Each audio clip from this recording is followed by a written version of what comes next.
Hi guys, welcome to my channel. അപ്പോൾ CS ക്രിയേഷൻസിൽ എന്തൊക്കെയാണ് നിങ്ങൾക്ക് വേണ്ടിയിട്ടുള്ള കസ്റ്റമൈസേഷൻ എന്ന് നോക്കാം. നെയിം സ്ലിപ്പ്, അതും നമ്മുടെ കുട്ടികളുടെ നെയിം വെച്ചിട്ട്, പിന്നെ ലോഗോ പ്രിൻ്റ് ചെയ്ത് കൊടുക്കുന്നുണ്ട്, ലോഗോ ഡിസൈൻ ചെയ്ത് കൊടുക്കുന്നുണ്ട്. കൂടാതെ ഇൻവിറ്റേഷൻ ലെറ്റേഴ്സ്, അത് ഇപ്പോൾ ഹൗസ് വാമിംഗ് ആയിക്കോട്ടെ, ഗ്രാൻഡ് ഓപ്പണിംഗ് ആയിക്കോട്ടെ, വെഡ്ഡിങ് ആയിക്കോട്ടെ, ബർത്ത്ഡേ കാർഡ്സ് ആയിക്കോട്ടെ, എല്ലാ കാര്യങ്ങളും നമ്മൾ ചെയ്തു കൊടുക്കുന്നുണ്ട്. അപ്പോൾ നിങ്ങൾ വേണമെന്നുണ്ടെങ്കിൽ നമ്മളെ ബന്ധപ്പെടുക എന്നുള്ളതാണ്.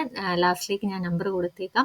അതുപോലെ തന്നെ നമ്മുടെ ലെറ്റർ ഹെഡ്സ്, ബയോഡാറ്റ, ഗ്രാൻഡ് ഓപ്പണിങ്ങിൻ്റെ ലെറ്റേഴ്സ്, ഇതൊക്കെ പ്രിൻ്റബിൾ ആയിട്ടും അല്ലാതെ PDF ആയിട്ടും നമ്മൾ ചെയ്തു കൊടുക്കുന്നുണ്ട്. അപ്പോൾ ഇതാണ് ജസ്റ്റ് ചെറിയൊരു സ്റ്റാർട്ടപ്പായിട്ട് നമ്മൾ ഉദ്ദേശിച്ചത്. അപ്പോൾ കൂടുതൽ ഡീറ്റെയിൽസിനായിട്ട് നിങ്ങളുടെ ഈ ഒരു നമ്പറിലേക്ക് കോൺടാക്റ്റ് ചെയ്യുക എന്നുള്ളതാണ്. അപ്പോൾ നിങ്ങളുടെ സപ്പോർട്ട് വേണം. നിങ്ങളിത് മറ്റുള്ളവരിലേക്ക് എത്തിക്കുക എന്നുള്ളതും കൂടെ പറയണം. അപ്പം ഈ ഒരു വീഡിയോ കണ്ടതിന്, കൂടെ നിന്നതിന് ഒരുപാട് താങ്ക്സ് പറയണം. Thank you so much.